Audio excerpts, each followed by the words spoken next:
이제 보통 가만히 있으면 반절이라도 간다라는 말이 있습니다. 그냥 가만히만 있어도 반절 가는데 괜히 나섰다가 그 값을 제대로 못 받는 경우가 많죠. 이제 아이들도 마찬가지입니다. 이제 간혹 이제 아이 하나와 같이 이렇게 어디 나가거나 하면 또 이 아이가 뭐 사달라고 하면 이제 아이가 한 명이니까 또 둘이 같이 있으니까 이 아이 뭘 좀 사줍니다.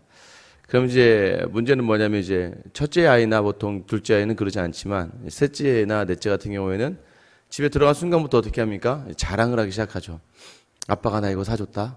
그러면서 이제 자꾸 이제 형제들에게 자기가 아빠가 나만 이거 사준 거야라고 이야기하다 보면 그럼 이제 첫째나 둘째나 다른 아이가 이제 저에게 와서 왜 쟤만 사주냐고 하면서 막 따지기 시작합니다. 일단은 그 말하지 않았었으면 참 좋았을 것을 이라는 생각이 드는 것도 있지만 반대로 또 보면 뭐 지네들은 안 받았나요? 첫째는 다른 아이들도 개인적으로 있을 때는 그러면 이제 보통 제가 이제 아이들이 왜 난 안 줘? 그러면 넌 저번에 기억 안 나? 하면 이제 대충 거의 다 받으니까 실질적으로 받은 건 거의 공평하게 받죠. 그런데 타이밍이 오늘은 이 아이가 받았기 때문에 교회 안에서도 본인이 가지고 있는 은사를 은근히 자랑하고 싶을 때가 있습니다. 또는 내가 가진 것을 은근히 사람들에게 이야기하고 싶을 때가 있는데 고린도 교회에는 은사를 가지고도 이렇게 자랑하는 사람들, 또 드러내고 싶은 사람들, 그러면서 반대로 다른 사람의 은사와 비교하면서 교만하거나 또는 다른 사람이 받았던 은사를 바라보면서 낙심하거나 실족하는 사람들이 있었다는 것이죠. 오히려 그것을 가지고 조금 더 좀 신중하게 있었더라면 좋았을 텐데 그것들을 너무 자기 유익을 위해서 드러내다 보니까 교회에 문제들이 있었습니다. 그 대표적인 이제 은사가 계속해서 바울은 방언이다라고 이야기하고 있어요.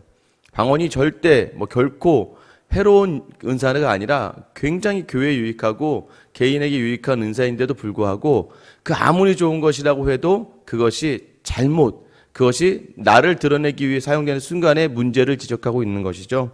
26절 보세요. 그런즉 형제들아 어찌할까 너희가 모일 때 각각 찬송시도 있고 가르치는 말씀도 있으며 계시도 있으며 방언도 있으며 통역함도 있나니 모든 것은 덕을 세우기 위하여 하라. 결국은 방언이든 찬송이든 가르치는 말씀이든 계시든 다 무엇을 향해야 된다고 얘기했습니까? 교회의 덕을 향해야 된다고 말하고 있다고요.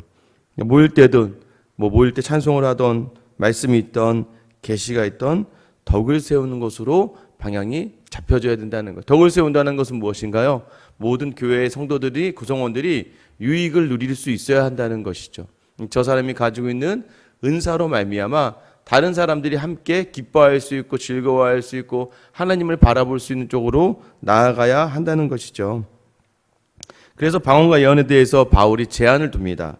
27절부터 31절의 내용은 이런 거예요.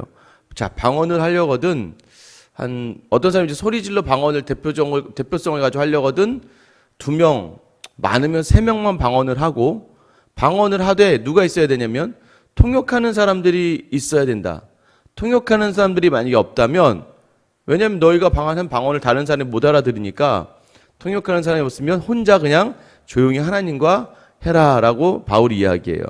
또 예언도 마찬가지입니다. 기도하는 중에 하나님 말씀을 받았으면 예언을 하는데 중요한 것은 예언도 2명 정도 또는 3명 많아야 3명 정도가 이제 해야 된다는 거예요. 너무 무분별하게 많은 예언을 하면 앉아있는 사람들이 듣지 못한다는 거죠. 29절이죠. 다른 이들은 분별하면서 그 이야기하는 것들을 들어가는 건데 한 2명 내지 3명. 그러니까 바울이 왜냐면 또 시간이라는 게 있잖아요.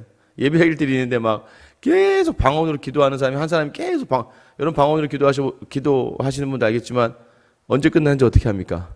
근데 그거를 또 옆에서 통역하는 사람이 그걸 따라가면 통역하기가 너무 힘들고 어려우니까 2명 내지 3명. 예언도 마찬가지입니다.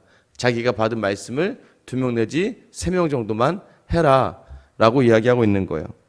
자, 그 다음에 왜 그러냐면 방언과 은사 둘 다 하나님 행하시는 것이다라고 이야기해요. 그래서 중요한 것은 거기에 너무 많은 그 정도면 적당하지 그렇게 하지 못하게 하지 말고 또 그 정도면 적당하게 교회에서 하나님이 주신 은사를 활용하는 것이다라고 이야기하면서 33절에 보면 하나님은 무질서의 하나님이 아니시오 오직 화평의 하나님이시니라. 결국은 하나님이 이 모든 것들을 하나님의 질서대로 행하실 것이다라고 바울은 하나님의 그 능력에 제한을 걸지 않고 하나님이 주신 그 성령의 능력에 하나님 반드시 화평함으로 주실 것이다. 그러니까 여러분 아셔야 되는 거예요. 하나님 내게 은사를 주셨어요. 성령의 충만함을 주셨어요. 그것이 하나님이 주신 것이라고 한다면 무엇으로 향해야 된다는 거예요? 교회의 화평으로 나아가야 된다는 걸 이야기하는. 그러니까 성령의 역사는요, 전부 성도의 유익으로 남게 될 수밖에 없습니다. 근데 성령의 역사를 통해서 받은 은사가 다른 사람의 실족과 다른 사람으로 판단하게 하고 또 다른 사람과 비교하게 한다면 그것은 온전한 은사일 수는 없다는 거예요. 거기 뭐가 들어간 거예요? 내 욕심이 들어가고 내 유익이 들어가고 내 자랑이 들어갔다는 것을 아셔야 되는 거예요. 그래서 이 화평을 위해서 그러면 하나님이 성령의 은사를 주시면서 그 은사를 받은 사람들에게 원하는 것이 무엇일까요? 33절 하반절부터 35절인데요. 33절 하반절입니다. 모든 성도가 교회에서 함과 같이 여자는 교회에서 잠잠하라. 그들에게는 말할 것을 허락함이 없나니 율법에 이른 것 같이 오직 복종할 것이요. 만일 무엇을 배우려거든 집에서 자기 남편에게 물을 지니 여자가 교회에서 말하는 것은 부끄러운 것이라. 자, 이 말씀을 이대로 오늘 이제 해석을 하면 이제 난리가 나는 겁니다. 이제 교회에서 말하신 분들 다 교회에서 말하신 여자분들은 다 큰일 나는 거예요. 이제 좀 잘못되다기보다는 시대상의 잘못된 해석이라기보다는 시대가 많이 바뀌었다는 거예요. 시대가. 그러니까 요즘에 막 요즘 자매들한테 제가 요즘 자매들이 일하지 마. 자매들이 일하는 거 아니야. 라고 얘기하면 저는 아마 그대로 이 세계에서 매장당할 수가 있습니다. 시대가 바뀌었죠. 여자들도 일을 하고 자기의 잡이 있고 자기가 하고 싶은 것들을 해나가는 거죠. 그리고 심지어는 뭐 예전에 남자들이 있었던 자리들, 뭐 장관이던 뭐 어떤 교육직이던 다 이제 여자분들도 이제 하는 거죠. 그러니까 이것을 만약에 30년 전의 시대로 지금을 바라보면 그 사람들은 세상이 망했다라고 할 거예요. 시대상이라는 게 있습니다. 이 고린도 교회가 있던 고린도식 또 그 당시 로마 시대에 그 시대상이라는 게 있죠. 무엇입니까? 이게 여자들에 대해서는 시대적으로 아직까지 남자와 같은 평등한 위치가 아니었어요. 아무리 배려를 많이 해준다고 해도 남자들 정치부터 시작해서 모든 분야에 이르기까지 여자들이 드러내놓고 밖으로 나오거나 사람들 만나는 거나 그렇게 밖에서 항상 고린도신 여자들이 나갈 때 머리에 수건을 두르고 다닐 정도로 조심한 그런 사회 문화 속에서 근데 교회에서는 유독 하나님께서 성령을 통해서 교회에 무엇을 주셨으면 평등을 주셨어요. 그러니까 교회 안에서만큼은 서로가 다 평등한 거예요. 남자든 여자든 다 평등한 거예요. 그런데 그 당시의 세계, 지금으로서는 이해가 충분히 되지만 그 당시의 세계관으로서는 도저히 그런 상황들이 이해가 될 수가 없었던 거예요. 그러다 보니까 교회 안에서 그냥 일상적으로 행해지는데 문제는 지난번에 말씀드렸던 것처럼 새로 교회에 들어오는 아직 믿음이 없는 초신자들이 봤을 때는 교회에서 여자들이 막 이렇게 뭔가를 하고 있는 것이 굉장히 그 당시의 문화와 수준과 맞지는 않았다는 거예요. 그래서 바울이 이야기하는 이 교회에서 여자는 잠잠하라. 이게 참 안타깝게도 우리 교단에는 여성 안수를 주지는 않습니다. 아마 이번 총회 때 여성 강도 이제 오늘부터 총회가 시작되거든요. 아마 여성 강도권 정도는 허락이 될 것 같은데 뭐 교육상가 뭐 특별한 뭐 또 이렇게 뭘 둬서 말씀을 전하는 거 이제 에 대해서 이제 이야기한다고는 하지만 결국은 이제 그 당시 상황을 좀 너무 이제 우리가 근본적인 입장에서 바라보니까 문제가 되는 거긴 한데 이 당시의 상황으로 봐야 되는 거예요. 여자들이 그 당시에 교회 안에서 행해지는 이러한 모든 방언과 예언의 모습들을 그 믿지 않는 사람들이 볼 때는 굉장히 혼란스러울 수밖에 없게 되니까 또 그것을 너무나 이 교회 안에 있던 여성 성도들이 드러내놓고 자랑을 하고 드러내놓고 자기 유익을 이야기하다 보니까 그것이 문제로 발생하니까 바울은 가능한 한 교회에서 여자들은 잠잠하라. 왜냐하면 밖에 있는 사람들이 믿지 않는 남자들이 바라보거나 믿지 않는 여자들이 바라볼 때는 굉장히 그게 부담될 수 있다는 거예요. 우리 교단 이제 많이 바뀌긴 했지만 아직도 여러분도 이 강단에 여자 목사님이 서서 막 축도를 한다? 조금 어색하시잖아요. 조금은. 많이 나아졌다고 하지만 지금 많은 여자 목사님들이 계시지만 그럼에도 불구하고 이제 아직까지는 그게 온전하게 익숙하지 않지만 그 당시에는 이제 이 상황성이라는 게 있는 거예요. 그래서 바울은 그러한 상황에 맞춰서 조금 너희가 유의해라, 조심해라 라고 이야기하고 있는 거예요. 이것이 무엇입니까? 교회의 화평을 위해서예요. 교회 화평을 위해서 너희가 조금은 너희 잠잠하라라고 이야기하고 있는 것입니다. 왜 이것이 잠잠하냐면 아까 34절에 율법에 이른 것 같이 오직 복종하라라고 이야기. 율법에 이르다 어느 율법을 이야기하는 걸까요? 바울은 다시 한번 이야기하지만 그리스도의 율법이에요. 나를 낮게 여기고 나를 십자가로 내어놓는. 그래서 그 그리스도의 사랑에 근거한 율법에 의해서 우리가 배려하고 화평을 추구해야 되지 않겠느냐라고 이야기하는 것이죠. 또 배우려거든 남자에게 하라는 것도 마찬가지예요. 그 당시에 여자들이 외출하는 것들도 굉장히 조심스러웠는데 막 본인들이 배우겠다고 교회에서 막 새로 이제 선교사 남자들 쫓아다니고 이런 모습들이 그다지 세상 사람들이 보는 눈에는 좋지 않았기 때문이에요. 그래서 그래서 가능한 한 남자가 믿음이 있다면 남자를 통해서 배울 수 있도록 그 당시 상황을 여자들이 존중해 주기를 바라는 마음에서 바울이 이런 말씀을 하고 있는 것이죠.